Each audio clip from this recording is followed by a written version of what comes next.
Kusu Road. The guy sent me 10 photos. I don't know if he was sending a photo from a mining pit or from a road. No, I'm very serious. When I saw the pictures, I thought this was some Galamsey something. Yeah. And then I saw a taxi. And then the message he asked, I don't know if I said he or she, says Bernard Avle. He spells my name Bale. Bernard Avle. Please, good morning. No, I said please, good evening. My name is Paul. Maybe he has Spanish blood in him. Yeah. Possible. Please, how do human beings use their car on the A-Line Comet Brekusu Road? Where is Obi Amwa? What have we done wrong? And he sent this around 11 p.m. So obviously he couldn't sleep. So something must be bugging the man. So Paul, we'll see what we can do. This is the Citi Breakfast Show. Our WhatsApp number is 054-998-6996. The show is big enough to talk to the big shots, but small enough to accommodate simple things like what you just sent. Somebody also sent us a video of a truck abandoned on the Kanda highway with no proper signage, broken down and left to rot. Well, good morning, Kokui. Good morning, Bernardino. And good morning, Nathan. Hola. Good morning. Hasta la vista. Whatever that means. Yeah, I've heard it in some movie. Hasta la vista, baby. From Terminator 2. What does that mean? Hasta la vista, I see you later. That was before you shot somebody. Yeah, okay. Hasta la vista. Let's get inside. Well, the Daily Graphic says, roof over our heads. 204 housing units built in 9 months. And there's a picture of some of the housing units on the front page of the Daily Graphic, and then the president unveiling the plaque for the inauguration of the housing units. In other stories, Parliament okays $125 million sanitation loan. Casa de Ropa aims at value addition, not raw export, CEO. The Ghanaian Times, voter registration exercise, 30,000 disqualified for flouting electoral laws. Yeah. Also, President cuts sword for Temasua Network and a Ashaiman solid waste plant. All right. 400,000 businesses apply for NBSSI in Kosovo support. Burkina Faso committed to Accra-Ouaga Railway Interconnectivity Project, and man arrested for stabbing father to death. Oh yeah. No. The Daily Guide says Ghana best place for investors, says Fitch. 30,000 cans vote, the EC is speaking. Another Legon lecturer killer in court. 10.87 million euros in taxes waived for TVET. And Nana opens bomb power retrofit, launches 500,000 cook stoves. Is it Boon or Bong? This is bomb. But the one with the G, not the E? Yes. Okay, cool. Bong. The Chronicle, Director of Police Operations, warns political parties don't dare deploy thugs at polling stations. 204 rent-to-own housing projects already. Government to give updates on rebuilding of economy today. And no more rent advance for the youth, says Nana Akomia. Okay. The Daily Statesman says Akufo-Addo commissions 204 housing units as distribution of 500,000 improved cook stoves begins. More jobs coming in our next term, MPP assures.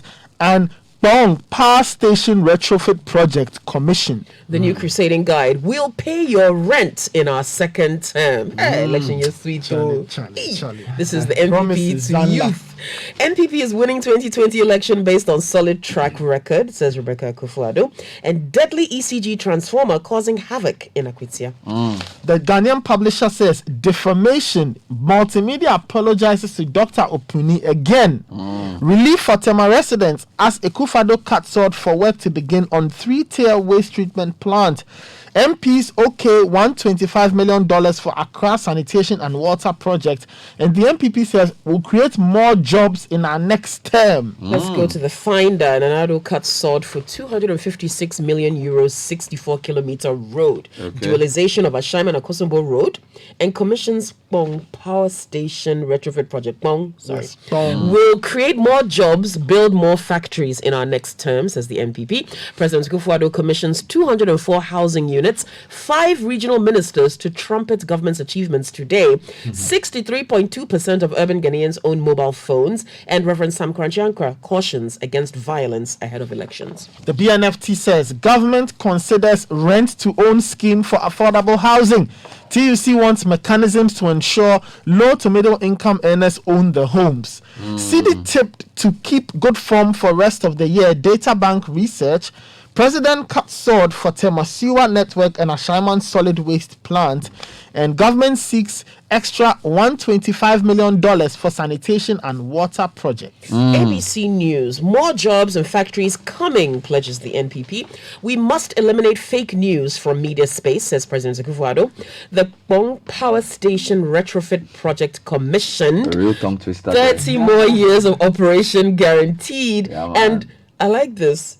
On the editorial is, who rescues the rescue team? Wow. Charlie. This is in relation to what? This is in relation to, the rescue team is the slogan that the NDC is using for their campaign. We are the rescue team. Okay. And this editorial says, who rescues the rescue team? ABC Charlie, News. it's electioneering. CitiNewsroom.com. Toby Apede suggests sanctions for thieves who endorse politicians. He also calls for presidential commission in addressing secessionist threats, except from our interview with him yesterday. Other stories, increase in kidnappings on Gulf of Guinea threats global shipping. This is Kofi Annan Peacekeeping Training School commandant. Meanwhile, Koboy hints of possible reduction in COVID-19 testing fees at KIA.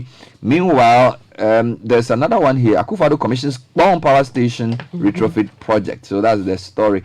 If you go to citybusinessnews.com, government must cut expenditure in advance budget for 2021 first quarter. This is economist saying to the finance minister. Also, lessen debt burden on IPPs for stable power supply appeared to government. And ARB Apex Bank boosts access to RCBs with new office complex in Koforidua. If you go to myjournalline.com, CSOs go to Supreme Court over Auditor General Domelevo forced leave. Also, Neil Antebanaman calls for arrest of thugs who perpetrated violence at Ododo Diodio. Meanwhile, EC says disqualified presidential aspirants had ample time to rectify anomalies. Star News lead story: CSO sue government over Domelevo's leave directive. Also, 4 more for Akufo-Addo to loot more. Asiedu Nketia mocks MPP slogan. Meanwhile, Mahama campaign hits Accra on Tuesday, and Men's Gold customers threaten to sue the government. Ghana News Agency, President commissions 204 housing units. Also, he cuts off Ashaman Akosombo Road and commissions Hwang Power Station Retrofit project, all in a day's work. And then, of course, if you go to the Ghana Report, an interesting story on the GhanaReport.com, leftover beer in disposable cup lands man in court and another at Kolebu. Maybe get into the end, I'll give you that story. Leftover beer in disposable cup lands man in court and another in Kolebu. This happened at Sabon Zongo. Yeah. All right, so let's get into the details, all the rounds around the capital. Okay. Let's start off with the Daily Graphic. And the president has been unveiling, commissioning, a lot of those things. Let's start off with housing. And it says, roof over our heads, 204 housing units built in 9 months. Story written by Della Rasuloklu and Donald Atodapatem. And it reads, the president, Nana Adedanko Akufo-Addo, has inaugurated a newly developed housing estate at Community 22 in the Ashaiman municipality aimed at addressing the housing deficit in the country. The project, which is a collaboration among the National Mortgage and Housing Finance Initiative, the Tema Development Corporation Limited, and GCB Bank, has delivered the first phase comprising 204 housing units of 1-bedroom semi-detached, 2-bedroom semi-detached, and 2-bedroom detached expandable houses. Okay. So it goes on page 3. It says, situated on 20.8 acres, which has been developed as a gated community along the Tema Kosombo Road near the Michelle Camp in the Ashaiman municipality, the estate becomes one of the success stories of the government after 2 years of the establishment of the National Housing Mortgage Fund to provide decent housing units for public sector workers at affordable So this is the rates. 204. Yes. Then there's also something on road project, and then there's also the Hwang Power Station. Yeah, there's a lot. But with regard to the housing as well, there's a mortgage. The mortgage rates are actually kind of lower comparatively. Okay, what are the details? So the details are that under the National Mortgage Scheme, mortgages are being underwritten at rates of 10% to 12%. Okay. Participating banks are GCB, Stanbic, Republic Bank. This intervention has reduced mortgage rates by over 60% because the average market rate is 28%. So those who are going to be benefiting from this will have a reduced mortgage rate as Now, well. still in the Greater Accra region, we understand you cut the sword for some road, Ashaman Akosombo Road. I don't know if you have that story. There are different people who are, some say Ashaman Akosombo, some say the Tema Aflao Road, but the GNA has that story, and he says the president on Monday cut the sword for the commencement of work on the 64-kilometer Ashaman to Akosombo Road dualization project. Now, that road is a bottleneck if you are going to Ho it's a thorn in the flesh. Now, the road project will cost some 256 million euros, will be completed in 30 months. And a German company will undertake the construction of the road. It involves the construction of a 2-lane dual carriageway, 2-lane service roads from Ashaiman to Sebrepo. Additionally, there will be a 2-lane dual carriageway from Sebrepo to Afienya, 2-lane dual carriageway from Afienya to Quao, 2-lane single carriageway from Quao to Atimpoku. The president made a brief stop as part of his 4-day working tour of the Greater Accra region to do the ceremony. Was told by the contractor that there will be 3 bridges, a flyover at Ashaiman, an interchange at Asutwari, and the construction of 11 footbridges at various locations on the stretch. He also inspected work on the Accra 6-kilometer road that is expected to be completed in 24 months. The $100 million project being undertaken by Messrs. Gansu International and China Major Bridge Engineering Limited. Then they give the project in lots. Now, the third thing he did during the same tour was in relation to the Quao project. Yes. Yep. So the Hwang Power Station Retrofit project is to ensure sustainable power generation. And the president commissioned the newly fitted power generation station, expected to guarantee an additional 30-year operational lifespan as part of government's efforts to ensure the efficiency, sustainability, and reliability of the country's power generating plant. So he commissioned this and recounted other projects such as the VRA's second utility scale. And he said that these are testimony of his government's commitment to ensuring a more sustainable generation. Just a quick piggyback on that. There's one here. Eastern Corridor Road and Rail Line will open up Volta for development. Toby Apede, the Agogumefia of the Sogli State and President of National House of Chiefs, Toby Apede, the 14th, is hopeful a railway system linking Ho to the south will improve the development of the region. Speaking on the point of view, he described the road network to Ho as a limitation and bottleneck to development. Then he says, it is our hope that it will improve the prospects for the Volta region. Once this happens, it limits the distance between Ho and Accra for import of raw materials and for the transportation of finished goods. And he was making reference to the 965-kilometer Eastern Corridor Road that goes through Greater Accra, Eastern Volta, Northern and Upper East regions. If you go to page 3 of the Daily Guide, it says 30,000 can't vote. 30,000 can't vote. So over 30,000 persons will not be allowed to vote in the December 7 elections. That's according to the EC. The EC's sanction follows electoral infractions the 30,000 persons committed during the recent registration exercise. Those disqualified by the EC will not be allowed in subsequent registration exercises as part of the sanctions laid down by the elections management body. The EC's action appears to be the most far-reaching punitive action yet by the Commission in response to infringements of the electoral law in the country. Now, according to Sylvia Ano, who's Director of Public Affairs of the EC, the disqualified persons were involved in multiple registrations and others having been challenged through the laid down procedures at the local level through the various district review committees. Yeah, the Ghanaian Times has the same story, saying 14,000 of them were flagged under the exceptions list and the remaining 16,000 were on the multiple registration list. Multiple registration list had the names, photographs of people who had registered more than once. So because of that, they can't vote. Can we do the Jamestown clashes? There are a couple of reactions here. If you go to citynewsroom.com, Nilante Vanderpoy is speaking. If you go to MyJournalline.com, Nilante Bannerman is also speaking. And it's all in relation to what happened on Sunday afternoon, or was it Sunday morning, when the clashes ensued. So let me give you some of the quick angles. Nilante Bannerman calls for arrest of thugs who perpetrated violence at Ododo-Dio.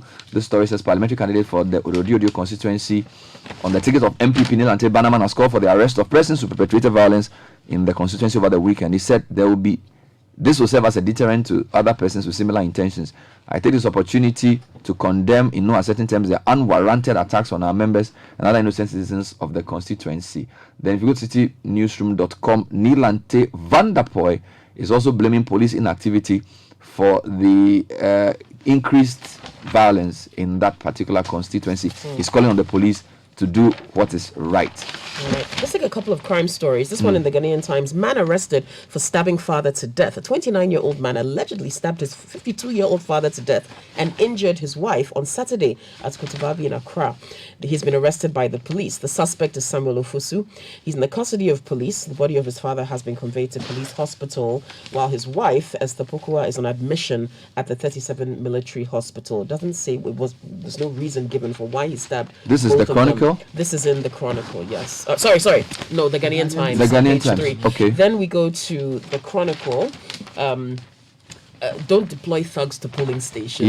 Yes, people are an being important one. warned. Yeah. The security agencies charged with the responsibility of overseeing the December 7 general election has sent a stern warning to interested parties in the upcoming elections not to send thugs to any of the polling stations. According to DCOP Dr. Saibu Pabi Gariba, Director of Operations, Ghana Police Service, the security agency has constituted a national election task force for the purpose of ensuring peaceful elections come December this year. This comprises officers from Ghana Police Service, Fire Service, Customs Division, GRA, and a host of security agencies. Okay. Well, if you go to page 6, or maybe I should just mention that on page 7, there's a full page announcement of the winners of the Keyboard Idol. That's on the Daily Guide. So those who missed out, that's a quick wrap of what happened. But on page 6 of the Daily Guide, it says another Legon lecturer killer in court. Now, the police have put before court another suspect in the gruesome murder of Professor Emmanuel Yalbene, who was a senior law lecturer at the University of Ghana. The suspect, Ebenezer Kweyisi, aka Junior, according to the police, is an accomplice of the main suspect, James Nana Wamba, who died in custody last week. Kweyisi is facing charges relating to murder, and the prosecution, led by Inspector Robert Te Okufu, told the court that they were still investigating the matter and needed some time to consolidate the charges against the accused persons involved. Speaking of court cases, Kokui, 9 CSO sue and Nanado over Domelovo's leave. This is citynewsroom.com. 9 civil society groups have jointly taken President Akufo-Addo on at the Supreme Court over his executive decision directing the Auditor General Daniel Yaw to proceed on a 167-day accumulated leave.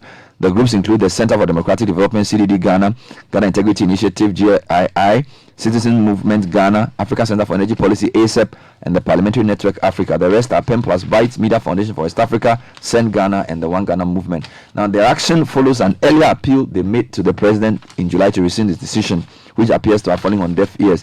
In a statement announcing their rate filed at the Supreme Court yesterday, the coalition said it was left with no option but to go to court. So we wait to see how that pans out. Well, this is piggybacking off what Nathan just read about the suspects in Professor Bene's murder. Another suspect has also fallen ill. Are you serious? The Kenichi District Court has adjourned sitting to enable one of the suspects, Pombo Bedun Kansa, in the alleged murder of University of Ghana Law School professor Emmanuel Yalbene to recover. According to the prosecution, the second accused person in the murder trial is on hospital admission. What? Yeah. Since his first appearance in court in September, he has not been able to appear again. I don't know what's going on with this case. Wow. We've got one suspect who died and another suspect that's on admission in hospital. All right, Nathan, what else do you have for us?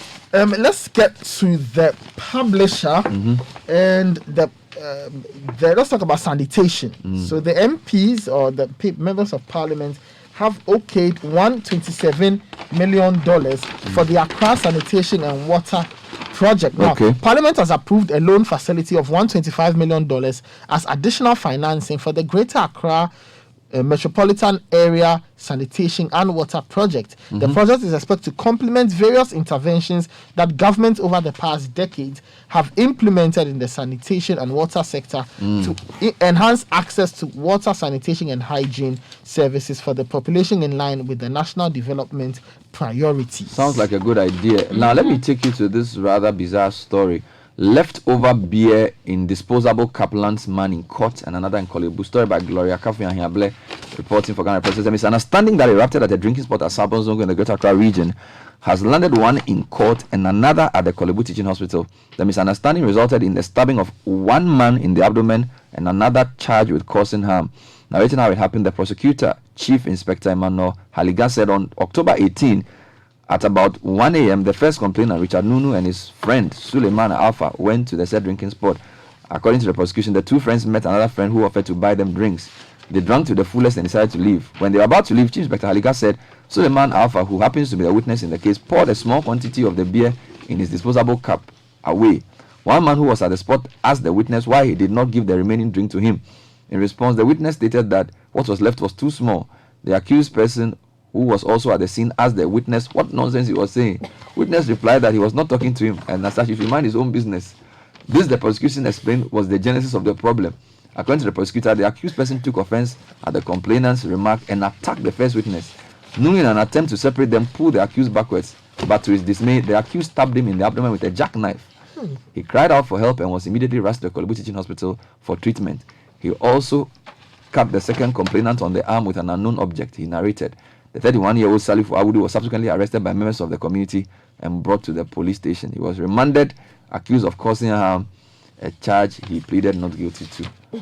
See what alcohol at 1 a.m. can do to a man. Okay. Land you in 1 a.m. Why are you pouring the beer into a cup? Charlie, what that happened? What is that? And it escalates Then into you should be home. You should looking chill after out. your children. Anyway, Nana Komia says he's going to pay your rent in their Interesting. second term Okay. to the NPP youth. Yes, the governing New Patriotic Party has promised to pay the rent advance of Ghanaian youth in its second term. The move, according to Nana Komia, a member of the NPP communication team, will in the short term cushion the Ghanaian youth from the problem of high rent and long rent advance. Okay, he says government will in effect pay the rent advance for you, and then you pay the rent monthly to the scheme. So the NPP government in its next term will eliminate the big problem of rent advance facing you, the youth, and indeed many other Ghanaians. He says they will implement this through the National Rental Assistance Scheme. Okay. Well, let's get to page 3 of the BNFT, and it says Citi tip to keep good form for rest of the year. All right. That's according to research done by Data Bank. And the story says, despite looming threats on the country's currency ahead of the December polls emanating from possible foreign capital outflows and repatriation of profit, a usual occurrence during this period, Databank research says the cedi will continue to remain stable for the remaining part of the year. After appreciating against the dollar by 1.2%, 4.5%, and 1.7% in the first 3 months of the year, the cedi lost its impressive form and started depreciating against its major trading currencies after the COVID pandemic. And that pushed investors to withdraw their investments, especially in the money market, where they consider to be safer. So the CD broke jail but has been rearrested. And the keys are in Vauvin's pocket. Final story. High interest rates, a disincentive to business. Toby Apred again. The interview from yesterday says that the state of Ghana's monetary policy administration makes it difficult for local business to thrive. He says, I've not met anybody who disputed the fact that our interest rates have been too high. He says if you adjust the use on our money market for depreciation, the real return is still very high, and we expect businesses to mobilize money and industrialize this economy. And because of the state of affairs, the idea of Ghanaians investing money in agriculture will just not happen, he said in that extensive interview. More on that later on. Kokui, I know you have the Chronicle before you go. I do. I have the Chronicle back page quickly. This is for our football fans. They're talking about how this Premier League season is the most open in years. Yeah. There's really no clear standout team. Yeah, it's only six. And everybody's lost the game. Let's wait till Christmas. Well, but usually by this time, there's like Liverpool last season. Charlie, They started but we are with still second. They're still in the. Even though we were thrashed 17, They're still in This the article equation. says Liverpool light at the back. Abi Van Dijk is injured, so Arsenal creative issues. That one is true. and Man City, Manchester City. What is this say for? Injury struggles. Man United, Man United club culture chaos. Bobo, Tottenham Chelsea. Hotspur still mentally weak. Talking about Man City. Chelsea dodgy defense. Talking about Man Oh, City. They are losing Aguero for 1 month. They are lying. He'll come back Why against couldn't they Liverpool. lose him when we? This is the City Breakfast Show. The